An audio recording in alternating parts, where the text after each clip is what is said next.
Mr. J Bullies and Vlogs.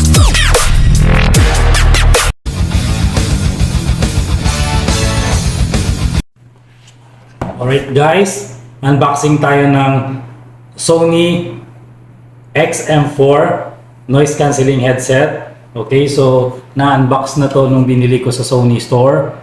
So para ma-check din kung kumpleto, then kung gumagana siya. Unbox natin ulit.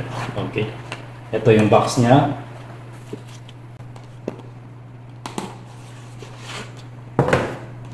Okay. So may carrying case siya. Black. Meron siyang instruction papers. Then meron kang free trial ng 360 reality audio. Okay, so case niya may net. Okay, so yan yung itsura niya. Fold siya. Okay. Headset cord in case na malowbat, type C cord, then airplane headphone adapter. Okay. Sa XM5 wala siyang ganito. Okay. Guys. Okay. Okay. So pinagpilian ko yung latest Sony noise cancelling XM5 compared dito sa XM4. So mas pinili ko ito dahil yung yung appearance niya, ang design niya is mas nagustuhan ko compared dun sa XM5. Although mas latest yun, yung downside niya is hindi ko type yung design niya. So medyo siya, bulky. Then compare dito is natutupi during travel, yung XM5 is hindi natutupi. So bulky siya. So hindi siya masyadong ideal for travel.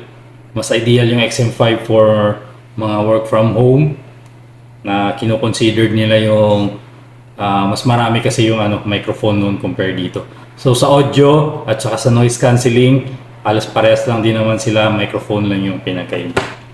Is it worth it na bumili ng headset or headphone na ganito? Medyo pricey siya.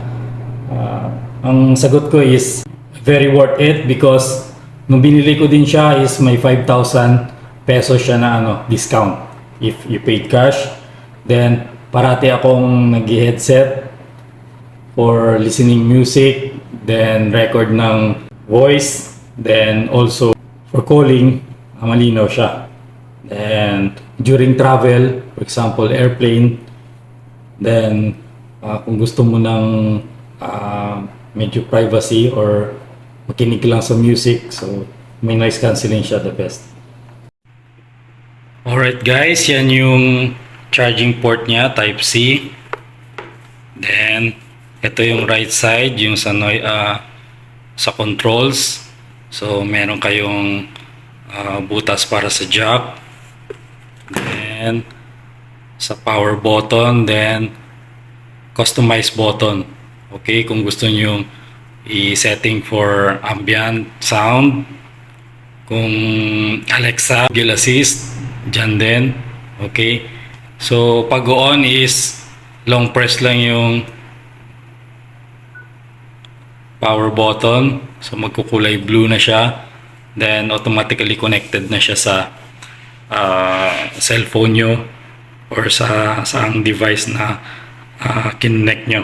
Okay, then yung power button is if you want to check yung battery percentage niya. So single press, then may salita na kayong madidinig na kung ilang percent na yung laman ng battery. Okay.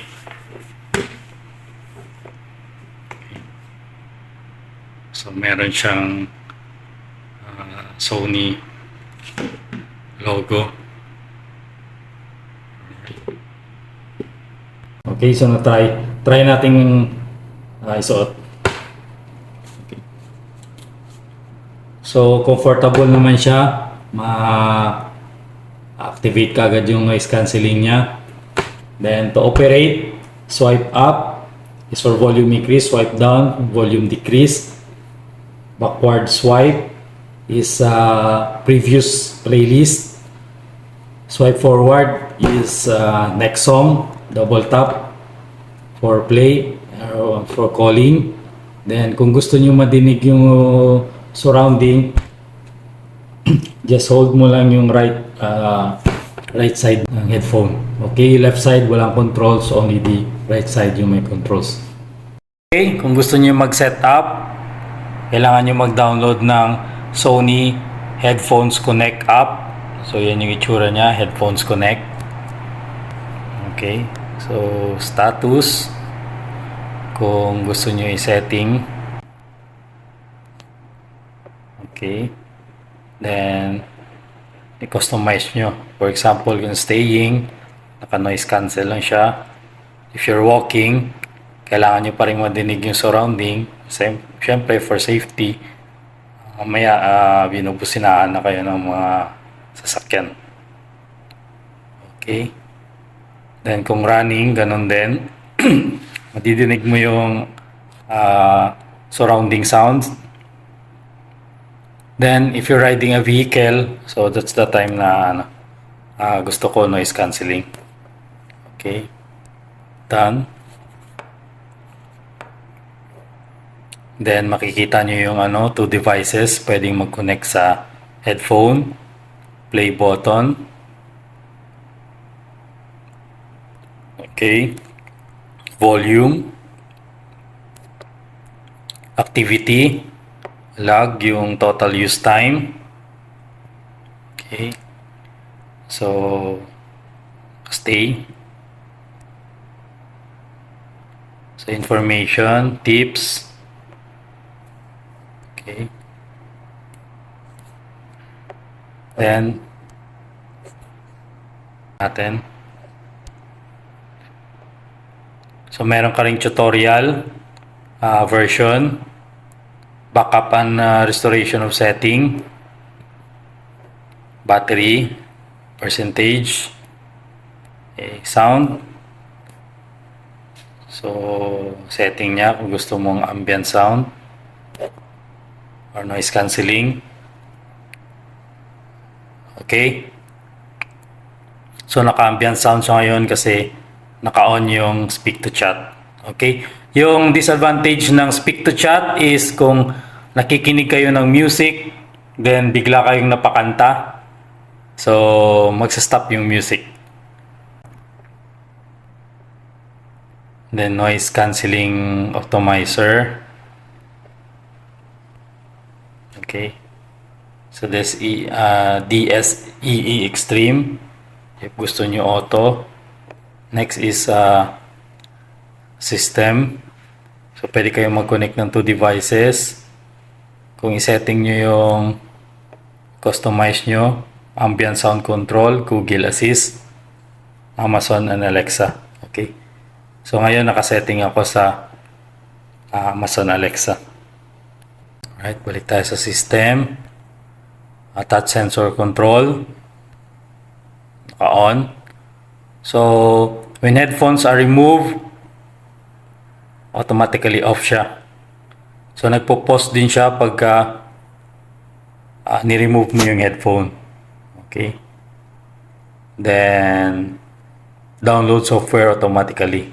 Okay, so yun lang yung laman ng app niya. So may power button if you want to turn off.